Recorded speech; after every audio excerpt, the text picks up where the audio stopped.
Relay সুতো দিয়ে 7টা পাক দেবে, সেখানে 108টা আম্রপত্র দেবে। 107টাও নয়, 6টাও নয়, 108টা। এটার পিছনেও কারণ আছে। দেখবে অনেক বাবাজি গুরুদেব মহারাজদের নামের আগে 108 লেখা হয়। কেন লেখা হয়? কারণ কি? কখনো জিজ্ঞেস করেছি, জানতে চেয়েছি যে বৃন্দাবন থেকে, রাধাকুণ্ড থেকে যে অনেক বাবাজিরা আসেন, নামের আগে 108 কেন? কারণটা কি? কেন লিখলাম? 107 তো লিখতে পারতাম, 9ও লিখতে পারতাম, 108 কেন? মালায় যে গুটি জপ করছি, 108টা কেন? 7টাও তো হতে পারতো, 6টাও হতে পারতো, 8টাই কেন? 108টা আম্রপত্র দিতে হয়। দুর্গা পূজায় 108টা বিল্লপত্র, 108টা নীলকণ্ঠ ফুল, 108টা রক্ত জবা, 108টা তুলসী পত্র, সকল ক্ষেত্রে 108। 108-এর সংখ্যাটার এত গুরুত্ব কেন? সনাতন শাস্ত্রে দুটো সংখ্যার অনেক গুরুত্ব আছে। এক হলো 18 সংখ্যা, আর এক হলো 108 সংখ্যা। শ্রীমদ্ ভগবদ গীতায় অধ্যায় আছে 18টা। শ্রীমদ্ ভগবদ গীতায় 18 অধ্যায় আছে না? গীতায় অধ্যায় কয়টা? 18টা। মহাভারতের যুদ্ধ হয়েছে 18 দিনে। ভাগবতের শ্লোক আছে 18,000। মহাভারতের যুদ্ধে অংশ নিয়েছে 18 অক্ষৌহিণী সৈন্য। 18টা পুরাণ আছে আমাদের। সর্বক্ষেত্রে 18 না হয়ে 17ও তো হতে পারত, 18ই কেন হলো? এগুলো কেউ জানার চেষ্টা করে না, বুঝার চেষ্টা করে না, তত্ত্ব বুঝে না। 18 দিনে যুদ্ধ হলো, 18 অধ্যায় গীতা, 18টা আমাদের পুরাণ, উপনিষদ 108টা, শূন্যটা সরিয়ে নিলে 18, গুটি 108 জপমালায় যারা শৈব ধারায় আরাধনা করে, শক্তির দ্বারায় আরাধনা করে, ওরা রুদ্রাক্ষকে জপ করে 108টা রুদ্রাক্ষ। সর্বক্ষেত্রে 108, শূন্যটা যদি সরিয়ে নেয় সেখানে 18। 108 আর 18-র লীলা খেলা। একটিবারও কি ভেবেছি এই 108-এর তাৎপর্য কি আর 18-র তাৎপর্যটা কি? সনাতনীরা যত কার্য করে, সকল কার্যের পশ্চাতে একটা দর্শন ব্যবহৃত হয়, মনে রাখবে। ওই দর্শনটা যদি না জানো তাহলে হবে না। সনাতন ধর্মে 108-এর অনেক তাৎপর্য। 108, শূন্যটা ব্রহ্মের প্রতীক, মনে রাখবে। এই ব্রহ্ম। 18 হচ্ছে যুগ সংখ্যা। প্রত্যেকটা মানুষের জীবনে যুগ প্রয়োজন। যুগ মানে সংযোগ। প্রত্যেকটা অধ্যায়ের শেষে দেখবে গীতায় যুগ শব্দটা লেখা আছে। অর্জুন বিষাদ যুগ, সাংখ্য যুগ, কর্মযুগ, জ্ঞান যুগ, কর্ম সন্ন্যাস যুগ, অভ্যাস যুগ। প্রত্যেকটা অধ্যায়ের শেষে দেখবে যুগ শব্দটা লেখা আছে। যুগ অর্থাৎ তোমার জীবনে যুগ প্রয়োজন, বিয়োগ যেন না হয়। যুগ, এই যে আমরা এখানে এসেছি যুগ স্থাপন করার জন্য। যুগ মানে ভগবানের সঙ্গে সম্বন্ধ স্থাপন, মনুষ্য জীবনের উদ্দেশ্য, হারানো সম্পর্কটাকে সংযোগ স্থাপন করা। আমরা গোবিন্দের নৈকট্যে ছিলাম, মাতৃজঠরে কথা দিলাম, সম্পর্কটা গোবিন্দের সঙ্গে বিয়োগ হয়ে গেছে।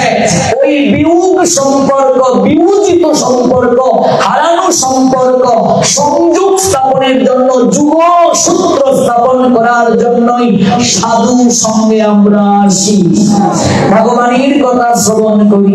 গীতার প্রত্যেকটা অধ্যায়ে যুগ আছে। যুগ মানে সংযোগ, সম্বন্ধ স্থাপন, সম্পর্ক স্থাপন। প্রথম অধ্যায় অর্জুন বিষাদ যুগ, যুগ আছে। কি করে যুগ স্থাপন করবে? এই অধ্যায়ের মাধ্যমে গোবিন্দের সঙ্গে 46টা শ্লোক আছে প্রথম অধ্যায়ে, ভগবানের কোন শ্লোক নাই গীতার প্রথম অধ্যায়ে। অর্জুনের 21টি শ্লোক, সঞ্জয়ের 24টি শ্লোক, ধৃতরাষ্ট্রের 1টি শ্লোক। অর্জুন বিষাদ যোগ, মনে রাখবে প্রত্যেকটা মানুষের জীবনে বিষাদ বড় প্রয়োজন। বিষাদ মানে কি মা? দুঃখ। দুঃখ যদি মানুষের জীবনে না আসে সে কোনদিন গোবিন্দের প্রসাদ লাভ করতে পারে না। এই জন্য যার জীবনে বিষাদ এসেছে সেই গোবিন্দের প্রসাদ প্রাপ্ত হতে পারে। মহা মহা সাধিকারা, মহা মহা সাধকরা গোবিন্দের কাছে দুঃখ চেয়েছেন, আমায় দুঃখ দাও, আমায় বিষাদ দাও গোবিন্দ, ওই দুঃখ পেয়ে যেন আমি তোমায় নয়নের জলে ডাকতে পারি। সুখের দিনে তো আমরা গোবিন্দকে ভুলে যাই, দুঃখটা মানুষের জীবনে আসা দরকার। সন্তানকে মাঝে মাঝে না না শব্দটার সঙ্গে পরিচয় করিয়ে দাও। আমায় টাকা দাও, সঙ্গে সঙ্গে দেবে না, না করো। তাকে অভাবটা বুঝতে দাও, শাস্ত্র বলছে। তাকে অনুভূতিটা সঞ্চারিত করে দাও, নিজের পায়ে দাঁড়ানোর সক্ষমতা শিখিয়ে দাও। দুঃখটা দরকার, দুঃখের সঙ্গে পরিচিতি দরকার। সুখের দিনে মানুষ ভগবানকে ভুলে যায়। সুখ প্রাপ্ত হয়ে মানুষ কি করে? সুখ প্রাপ্ত হয়ে মানুষ অন্যদিকে ধাবিত হয়ে যায়, জীবনকে অন্যভাবে উপভোগ করতে শেখে। এই জন্য মাঝে মাঝে দুঃখের সঙ্গে পরিচয় দরকার। সাধিকা কুন্তী গোবিন্দের কাছে দুঃখই চেয়েছিলেন। যুদ্ধ যখন শেষ হলো, কুন্তী গেলেন প্রণাম দিতে। আপনারা ভাববেন না যে আমি ওই ধরার চিহ্ন আর মারা গেলে অভিসন্ন নিরামিষ কেন খেতে হয়, এই জায়গা থেকে চলে গেলাম, আমি আবার ফিরে আসবো, শুনতে থাকুন। মহাসাধিকা কুন্তী যখন যুদ্ধের শেষে গোবিন্দের কাছে গেলেন, কারণটা কি? গোবিন্দ বিদায় চাচ্ছেন কুন্তীর কাছ থেকে। পিসিমা প্রণাম দিতে গেছেন। কুন্তী বলছেন আমায় প্রণাম দেবে না বাসুদেব, কৃষ্ণ আমায় প্রণাম দিও না। কুন্তী জানেন কৃষ্ণ স্বয়ং ভগবান। আজকে এই যুদ্ধে তার পুত্রদের জয়ের পশ্চাতে কৃষ্ণ না থাকলে হতো না। তাই পিসি বলে কি হয়েছে, প্রণাম নিচ্ছেন না, তুমি আমায় প্রণাম দিও না। কিন্তু না, পিসি তো মাতৃ সম, মাসি মাতৃ সম, পিসি মাতৃ পিতৃ সম। কাজেই শাস্ত্র প্রণাম দেওয়ার কথাই বলছেন। ভগবান হয়েও তিনি প্রণাম দিচ্ছেন। জড়িয়ে ধরলেন কুন্তী, বিদায় দাও পিসিমা, দ্বারকায় ফিরে যাব। কুন্তী বললেন কৃষ্ণ দ্বারকায় চলে যাবে? ভগবান বললেন পিসিমা তোমার তো দুঃখ দূর হলো, এবার তো আমার বিদায়ের সময়, তোমার তো দুঃখের দিন শেষ হয়ে গেছে।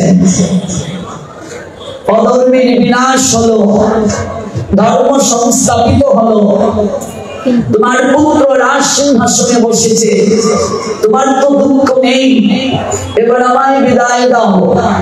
কুন্তী বললেন কৃষ্ণ এতদিন দুঃখ ছিল বলে তুমি আমার সঙ্গে ছিলে, আজ আমার দুঃখের দিন অবসান হয়েছে বলে তুমি আমায় ছেড়ে চলে যেতে চাচ্ছ।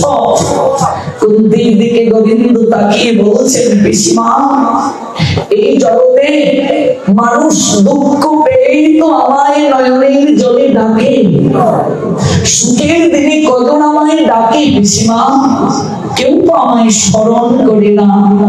দুঃখ পেলে মানুষ নয়নের জলে হা কৃষ্ণ প্রাণ কৃষ্ণ বলে কাঁদে, নয়নের জলে ভাসে। সুখের দিনে তো কেউ আমায় স্মরণ করে না। কুন্তী কৃষ্ণের দিকে তাকিয়ে বলছেন কৃষ্ণ আমি কোনদিন আমার নিজের জন্য তোমার কাছে কিচ্ছুটি চাইনি, আমার পুত্রের জন্য চেয়েছি, এই সংসারের জন্য চেয়েছি, কিন্তু আমি নিজের জন্য তোমার কাছে কিচ্ছুটি চাইনি। বাবারে জগতের লোক তোমায় ভগবান বলে, তুমি জগতে ভগবান রূপে পূজিত, আমি আজ নিজের জন্য তোমার কাছে ভিক্ষা চাইব। আচরণটা পেতে কুন্তী বললেন কৃষ্ণ দুঃখ যদি মানুষের জীবনের সঙ্গে থাকলে তোমাকে মানুষ নয়নের জলে ডাকে, কৃষ্ণ যাওয়ার বেলা তুমি আমায় ভিক্ষা দিয়ে যাও, আমি যতটা দিন জীবনে বেঁচে থাকবো আমি যেন দুঃখের মাঝে থাকি, আমার জীবনে যেন আর সুখ না আসে। আমি যদি দুঃখের মাঝে থাকি আমি কোনোদিন কৃষ্ণ হারা হব না, তুমি কোনোদিন আমায় ছেড়ে যাবে না। জড়িয়ে ধরে ভগবান গোবিন্দ বললেন, পিসিমা আমি তা তোমায় দিতে পারবো না, পারবো না, পারবো না, কারণ তুমি বিবাহের পরই একটা দিনও স্বামী সুখ প্রাপ্ত হতে পারোনি। আপনারা জানেন পাণ্ডু অভিশাপগ্রস্ত হয়ে দেহ রেখেছিলেন, তিনি যদি স্ত্রী সঙ্গ করেন তার মৃত্যু হবে। সেদিন থেকে তুমি সন্ন্যাসিনীর জীবন নিয়েছিলে, মহাসাধিকা তুমি, সারাটা জীবন তুমি সংযম জীবন যাপন করলে। দুর্বাসার মতো ঋষিকে তুমি সেবার দ্বারা সন্তুষ্ট করে মন্ত্র পেয়েছিলে, মন্ত্রের প্রসাদে তুমি সন্তান প্রাপ্ত হলে। তুমি তোমার কর্ণকে লুকিয়ে সারা জীবন তুমি কলঙ্কিনী হলে, সারাটা জীবন তুমি রাজরানী হয়ে বনবাসিনী হয়ে জীবন কাটালে। দিন শেষে তুমি তো আমার পিসি, আমি তোমায় দুঃখ দিতে পারবো না। জীবনে এত দুঃখ তুমি পেয়েছো, আমি নতুন করে তোমাকে আর কোনো দুঃখ দিতে পারবো না, তোমাকে আর আমি দুঃখ দিতে পারবো না। পুত্রদের সঙ্গে তুমি বনবাসী হলে, প্রত্যেকটা ক্ষেত্রে ক্ষেত্রে তুমি দুঃখের মাঝে জীবন আচরণ করলে, আমি নতুন করে তোমায় কি দুঃখ দেব? কুন্তি কেঁদে কেঁদে ভগবানকে জড়িয়ে ধরে বললেন, সেই বনবাস বড় সুখের ছিল কৃষ্ণ, সব সময় আমরা তোমাকে কাছে পেয়েছিলাম। সেই দুঃখ জীবনে আনন্দের সঙ্গে বরণ করা যায় যেখানে তুমি তার সঙ্গে থাকো। আমি সেই সুখ চাই না গোবিন্দ, যে সুখ প্রাপ্ত হয়ে আমি নয়নের জলে তোমায় ডাকতে পারবো না।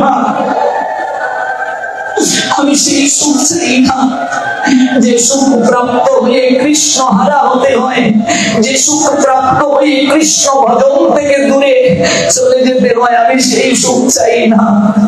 বাকিটা জীবন তুমি আমায় দুঃখ দান করে যাও কৃষ্ণ, আমি যেন নয়নের জলে হা কৃষ্ণ হা কৃষ্ণ, আমি যেন কৃষ্ণ কৃষ্ণ কৃষ্ণ বলে নয়নের জলে ভাসতে পারি। আমি আর কিছুতে চাই না, আমি দুঃখই চাই। সেই দুঃখ অনেক ভালো, যে দুঃখে তোমাকে আপনার করে পাওয়া যায়, যে দুঃখে তোমাকে কাছে করে পাওয়া যায়, যে দুঃখে তোমাকে সতত পাওয়া যায়। আমি জানি রে বাবা, এই যুদ্ধে তুমি যদি আমার পুত্রের সঙ্গে না থাকতে এই যুদ্ধ কোনোদিন সফল হতো না। আমি জানি এই মহাভারতের যুদ্ধের মূল নায়ক কে। এই সকল কিছুর পশ্চাতে তুমি কেন্দ্রবিন্দু।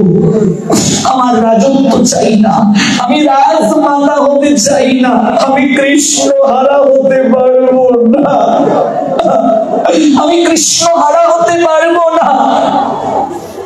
আমি সকল কিছু বিসর্জন করতে পারি, কিন্তু আমি কৃষ্ণ হারা হতে পারবো না।